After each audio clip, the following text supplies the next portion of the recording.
every time, depending on who's bringing what, but a lot of what I wrote yesterday was from the notes app on my phone, just like random things that I write down, like, you know, and it can be something so small with like just like a download of information, like, oh, isn't it such a night, like I synthesize like a feeling and then I run into it later and I'm like, oh, that's a song, you know, and you can kind of like really expand upon something really small or stupid seeming, and it can be the whole like impetus and like the nexus of a song. I really think that's different for everyone, because there are things that work for others that definitely don't work for me.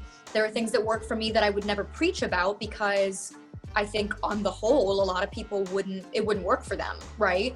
So I always have to state before I say anything about this, because I got in trouble, I think, earlier on when I was younger, thinking that like there were certain things that just like would work for everybody. And then everybody was like, that doesn't work for me. And I was like, okay, oh my God, I'll never say it again. I mean, I feel like for sure, stretching for me, because I have a lot of trauma that sits in my body. Stretching allows me to go deeper into my somatic experience with releasing emotion. Like for me, I have a big well of emotion underneath like meditation and yoga and stretching.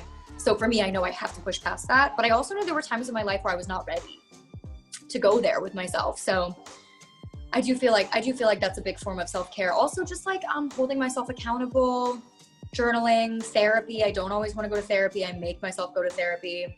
Some days you're having an amazing day and you go to therapy and you're like, right? Because you're like, oh my God, I really didn't want to cry about this today, and now I'm in it. But I do think for me, it's necessary.